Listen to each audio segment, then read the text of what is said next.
கார்த்திகா எதுவும் சொல்லாமல் டக்கன போனை கட் செய்தவுடன் காயத்ரி தேவிக்கு இன்னமும் பதட்டம் அதிகமானது. இந்த பொண்ணு என்ன பண்றா? என்னோட பிரச்சனையை தீக்க போறேன்னு புது பிரச்சனையை கொண்டு வராம இருந்தா சரி என்றவர் படுக்க சென்றார். இன்னொரு புறம் கார்த்திகா இரவு முழுவதும் ரெஸ்டாரண்ட்டுக்கு வெளியே காருக்குள்ளேயே காத்திருந்தாள். ஆனால் அவளை பார்க்க யாருமே வரவில்லை. அடுத்த நாள் விடிந்தது. கார்த்திகா காரை விட்டு இறங்கி கோபமாக சுற்றி பார்த்துவிட்டு ஆதவனின் நம்பருக்கு டயல் செய்தாள். மிஸ்டர் ஆதவன், நீங்க என்ன வச்சு காமெடி பண்ணிட்டு இருக்கீங்களா?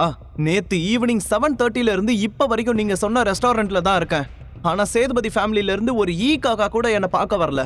அவர் வரமாட்டார்னு உங்களுக்கு தெரிஞ்சிருந்தா நீங்களாச்சும் ஒரு ஃபோன் பண்ணி என்கிட்ட சொல்லியிருக்க கூடாதா?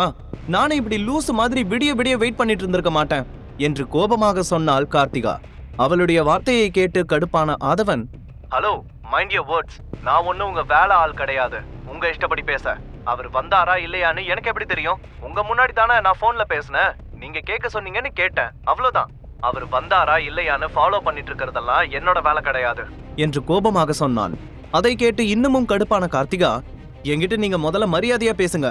நீங்க ஒரு கம்பெனியோட சேர்மனா இருக்கலாம், அதுக்காக எங்க லெவலுக்கெல்லாம் நீங்க வளர்ந்துட்டீங்கன்னு சொல்லிட முடியாது என்று சொன்னாள். அந்த வார்த்தைகள் ஆதவனின் ஈகோவை இன்னமும் தூண்டியது. நீ என்ன சொன்ன? என்னோட ரேஞ்ச் என்னன்னு எனக்கு நல்லாவே தெரியும். நான் ஒன்னும் உன்ன போல கெஞ்சிக்கிட்டு இல்ல. நீதான் என்னோட இடத்துக்கு வந்து கெஞ்சின. நேத்து நீ பொய் சொல்லிதான் என்னோட கேபினுக்கு வந்த. இல்லனா உன்னெல்லாம் உள்ள கூட விட்டுருக்க மாட்டாங்க. அடுத்த தடவை எஸ்வி குரூப்ஸுக்குள்ள நுழையறதுக்கு முன்னாடி 10 தடவை நல்லா யோசிச்சுக்கோ. அத மீறி உள்ள வந்த நான் என்ன பண்ணுவேன்னு எனக்கே தெரியாது என்று கோபமாக சொல்லிவிட்டு போனை கட் செய்தான். அதை கேட்டு கார்த்திகாவுக்கு கோபமும் அழுகையும் ஒரே சமயத்தில் வந்தது. கோபத்தில் என்ன செய்வதென்று தெரியாமல் போனை தரையில் வீசி கத்த ஆரம்பித்து விட்டாள். இன்னொரு புறம் தீபக் வீட்டு வேலைகள் எல்லாவற்றையும் முடித்துவிட்டு ஷர்மிளாவுக்கு ஒரு சூப் ரெடி செய்தான். ஆனால் ஷர்மிளா இன்னமும் பதட்டமாக இருந்தாள். எஸ்வி குரூப்ஸுக்கு சென்று சேதுபதி குடும்பத்து இளவரசரை பார்க்கவில்லை என்று பாட்டிக்கு தெரிந்தால் கோபத்தில் என்ன செய்வார் என்று அவள் பயந்தாள். அப்படி மட்டும் ஆச்சுன்னா நான் எப்படி என்னோட ஃபேமிலியை காப்பாத்துவேன்? என்ன நம்பி வீட்ல 3 பேர் இருக்காங்க. ஏற்கனவே வீட்ல நிறைய பிரச்சனை போயிட்டு இருக்கு. இதுல பண பிரச்சனையும் வந்துச்சுன்னா என் ஒருத்தியால என்ன பண்ண முடியும் என்று தனக்குள் சொல்லிக்கொண்டு கவலைப்பட ஆரம்பித்தாள். அவளுடைய நிலைமையை பார்த்த தீபக் இதற்கு மேலும் பொறுமையாக இருக்க கூடாது என்று முடிவு செய்து சூப்பை கொண்டு வந்து ஷர்மிளாவுக்கு கொடுத்துவிட்டு, ஷர்மி, இந்த சூப்பை குடி. நான் உனக்கு ஒரு ப்ராமிஸ் பண்றேன்.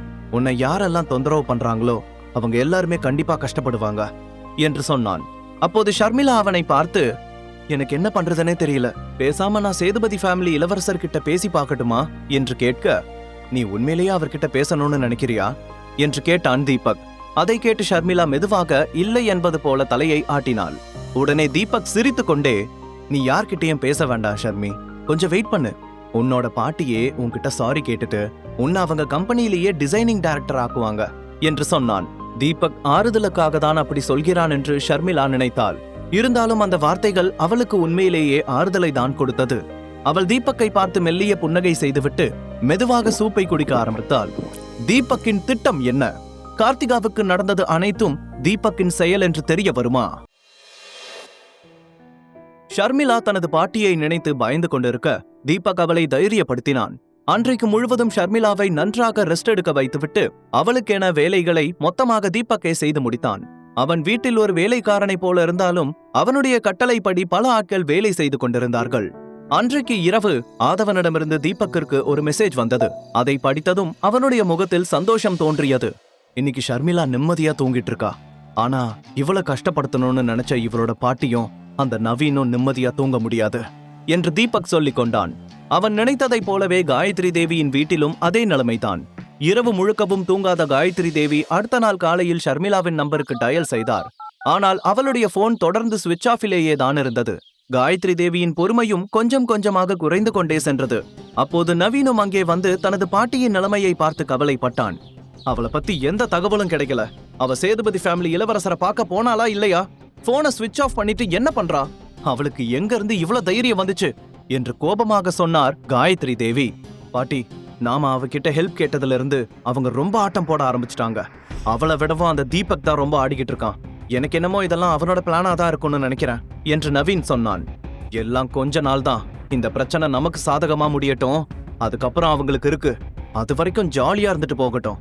இவங்க தான் அப்படின்னா அந்த கணேஷுக்கும் கீதாவுக்கும் கூட என் மேல பயம் விட்டு போச்சு. நான் யாருன்னு கூடிய சீக்கிரம் அவங்களுக்கு காட்டுறேன் என்று கோபமாக சொன்னார் காயத்ரி தேவி. அவர்கள் இருவரும் தீவிரமாக பேசிக் கொண்டிருந்த சமயத்தில் தூரத்திலிருந்து கார்த்திகா வருவதை பார்த்தார்கள். மிகவும் சோர்ந்து போய் ஏதோ ஒரு விரக்தியுடன் வந்து கொண்டிருப்பதை பார்த்த காயத்ரி, என்னாச்சு கார்த்திகா, நைட்டு முழுக்க நீ எங்க இருந்த? ஏன் இப்படி சோர்ந்து போயிருக்க? போன விஷயம் சரியா நடக்கலையா என்று கேட்டார். பாட்டி, மிஸ்டர் ராதவன் கிட்ட பேசி சேதுபதி வீட்டு இளவரசரை மீட் பண்ண அப்பாயின்மெண்ட் எல்லாம் வாங்கிட்டேன்.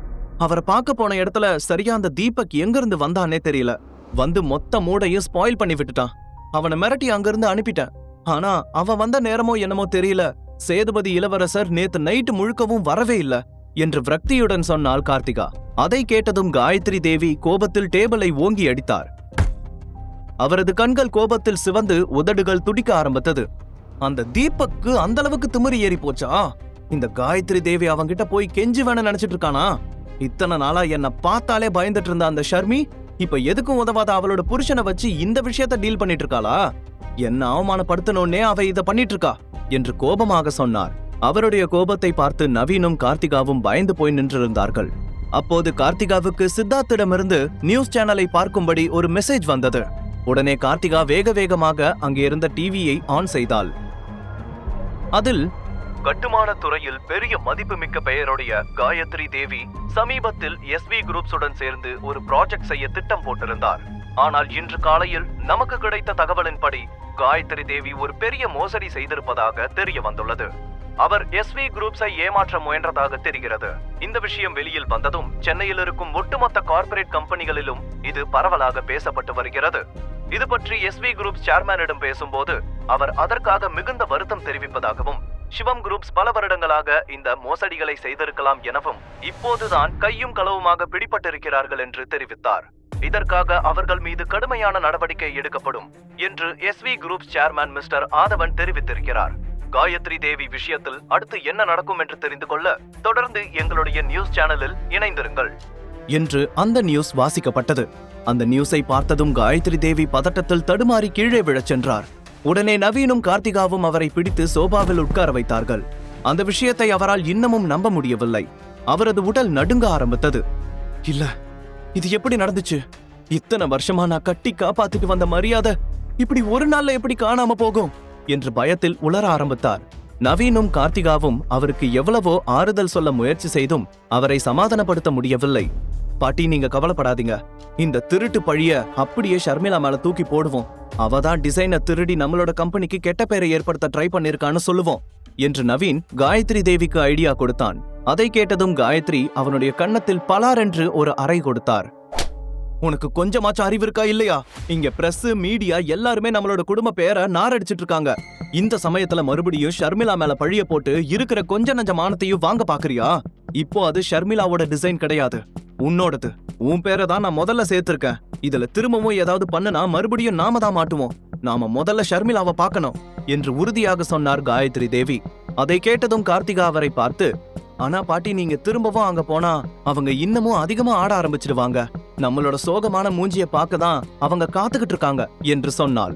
நம்மளோட காரியம் நடக்கணும்னா சில நேரத்துல கழுதைய கூட குதிரைன்னு தான் சொல்லி ஆகணும். அந்த விஷயத்துக்கு வெக்கப்பட்டா நமக்கு கிடைக்க வேண்டியது கிடைக்காது என்று சொன்ன காயத்ரி கார்த்திகா மற்றும் நவீனுடன் சேர்ந்து ஷர்மிளாவை பார்ப்பதற்காக கிளம்பினார். அங்கே சென்றதும் நவீன், கார்த்திகா இருவரும் தயங்கி நிற்க காயத்ரி தேவி அவர்களை முறைத்து பார்த்துவிட்டு ஷர்மிளா வீட்டு காலிங் பெல்லை அடிக்கச் சென்றார். ஆனால் அதற்குள்ளேயே தீபக் கதவை திறந்தான். தீபக் ஏற்கனவே அவர்களுடைய வருகையை எதிர்பார்த்து காத்திருப்பது போல தோன்றினாலும் எதுவும் தெரியாததை போல, இவ்ளோ காலையில நீங்க எங்க வீட்டுக்கு வந்திருக்கீங்க, என்ன விஷயம் என்று கேட்டான். முதல்ல வழிய விடு, நான் என் பேத்திக்கிட்ட பேசணும் என்று காயத்ரி தேவி கோபமாக சொல்ல, ஓ, உங்களோட பேத்தியா? உங்க பேத்திக்கு இப்ப யாரையும் பார்க்க இஷ்டம் இல்ல, போயிட்டு அப்புறமா வாங்க என்று திமிராக சொன்ன தீபக் அவர்களுடைய பதிலை கூட கேட்க விரும்பாமல் டக்குன கதவை சாத்தினான். பாட்டி, நான் தான் சொன்னேன்ல, அவங்களுக்கு ரொம்ப திமிரு ஏறி போச்சுன்னு என்று கார்த்திகா கோபமாக சொன்னாள். ஆனால் காயத்ரி தேவிக்கு இப்போது வேறு வழி தெரியாததால் மீண்டும் காலிங் பெல்லை அடிக்க ஆரம்பித்தார். இந்த முறை தீபக் வருவதற்குள் கீதா அங்கே வந்து கதவை திறக்க அங்கே தனது மாமியாரை பார்த்ததும் போலியாக சிரித்தபடி, வாங்க அத்தை, உள்ள வாங்க என்று வரவேற்றார். அடுத்த நொடியே 3 பேரும் கோபத்துடன் வீட்டிற்குள் நுழைந்தார்கள். தனது பாட்டி வந்திருக்கும் விஷயத்தை தெரிந்து கொண்டதும் ஷர்மிளா வேகமாக அவர்களை பார்க்க வெளியே வந்தாள். ஏற்கனவே அவருடைய பேச்சை கேட்காததால் காயத்ரி தேவி தன் மீது ரொம்பவும் கோபமாக இருப்பார் என்று ஷர்மிளா கொஞ்சம் பயந்து கொண்டிருந்தாள். ஆனால் அவள் நினைத்ததைப் போல இல்லாமல் காயத்ரி தேவி அவளை அன்பாக பார்த்து, ஷர்மி, என்ன மன்னிச்சிருடா தங்கம். நேத்து நான் கோபத்துல உன்கிட்ட ஏதேதோ பேசிட்டேன். ஆனா இப்போ எனக்கு எல்லாமே புரிஞ்சிடுச்சு. இனிமே நீ யாரையும் தேடி எங்கேயும் போக வேண்டியதில்ல. நீ நம்மளோட கம்பெனிலேயே ஒர்க் பண்ணலாம் என்று மெல்லிய புன்னகையுடன் சொன்னார். அதை கேட்டு ஆச்சரியப்பட்ட ஷர்மிளா பதில் சொல்வதற்கு முன்பு தீபக் அவரை பார்த்து, பாட்டி, நீங்க என்ன சொல்ல வரீங்க? இப்படி சுத்தி வளைச்சு பேசாம எதுவா இருந்தாலும் நேரடியா சொல்லுங்க. நேத்து வரைக்கும் ஷர்மி மேல ரொம்ப கோவமா இருந்த நீங்க ஒரே நாள்ல இந்த அளவுக்கு பாசமா மாறினதுக்கு என்ன காரணம் என்று கேட்டான். அதை கேட்டதும் நவீன் கோபமாக தீபக்கை முறைத்தபடி, பாட்டி ஷர்மிளா கிட்ட தானே பேசிட்டு இருக்காங்க, நீ எதுக்கு தேவையில்லாம குறுக்க வர என்று கேட்டான். இந்த பிரச்சனைக்கெல்லாம் காரணமே நீதான். நீ குறுக்க வராம இருந்திருந்தா ஷர்மி எங்க இருக்கணுமோ அங்க இருந்திருப்பா. அதே போல நீ நினைச்ச மாதிரி பேசுறதுக்கு இது ஒன்னும் உன்னோட வீடு கிடையாது என்று தீபக் அவனை பார்த்து கோபத்துடன் சொன்னான். அதை கேட்டதும் நவீன் கோபமாக முஷ்டியை முறுக்க காயத்ரி தேவி அவனை திட்டி அமைதியாக இருக்கும்படி சைகை செய்தார். அதை கேட்டு நவீன் அமைதியாக நின்று கொண்டான். அப்போது காயத்ரி தேவி ஷர்மிளாவை பார்த்து, ஷர்மி, இப்ப நான் ரொம்ப கஷ்டமான சூழ்நிலையில இருக்கேன். 1000 இருந்தாலும் நம்ம ஒரே குடும்பம். இப்போ நீ எனக்கு ஹெல்ப் பண்ணுவியா இல்ல பிடிவாதமாவே இருக்க போறியா என்று கேட்டார். ஷர்மிளா எந்த பதிலும் சொல்லாமல் அமைதியாக நிற்க கீதாவுக்கும் கணேசுக்கும் பேச தைரியம் இல்லாததால் அமைதியாக நின்று கொண்டிருந்தார்கள். அப்போது தீபக் காயத்ரி தேவியை பார்த்து, சரி, நீங்க நினைச்சது நடக்கும். ஆனா எங்களுக்கு 3 கண்டிஷன்ஸ் இருக்கு. முதல் கண்டிஷன், நீங்க ஏமாத்தி திருடின டிசைனை திரும்பவும் ஷர்மிக்கு கொடுக்கணும். 2வது, நவீன் ஆபீஸ்ல இருக்கிற எல்லார்கிட்டையும் உண்மையை சொல்லி ஷர்மி கிட்ட மன்னிப்பு கேட்கணும். 3வது, டிசைனிங் டைரக்டர் பதவியை ஷர்மி கிட்ட கொடுக்கணும் என்று சொன்னான். அதை கேட்டு காயத்ரி தேவிக்கு தூக்கி வாரி போட்டது. தீபக் இப்படி சரியாக பேசுவான் என்று அவர் எதிர்பார்க்கவில்லை. அவர் அதிர்ச்சியுடன் தீபக்கையே பார்த்து கொண்டு நின்றார். காயத்ரி தேவியின் கண்களை பார்த்து இவ்வளவு தைரியமாக பேசுவான் என்று கீதா கணேஷே கனவிலும் நினைத்து பார்க்கவில்லை. ஷர்மிளா உட்பட எல்லோருமே தீபக்கின் பேச்சை கேட்டு வியந்து போய் நின்றிருந்தார்கள். அப்போது தீபக் அவரை பார்த்து, பாட்டி, நாங்களும் நியூஸ் பார்த்துட்டோம். உங்களுக்கு வேற வழி இல்லாம தான் நீங்க இங்க வந்திருக்கீங்கன்னு எங்களுக்கு தெரியும். ஆனா உங்களுக்கு தெரியாத ஒரு விஷயம் சொல்லட்டுமா? முழு கதையையும் கேட்டு மகிழ பாக்கெட் FM ஆப்பை டவுன்லோட் செய்யுங்கள். லிங்க் டிஸ்கிரிப்ஷனில் கொடுக்கப்பட்டுள்ளது.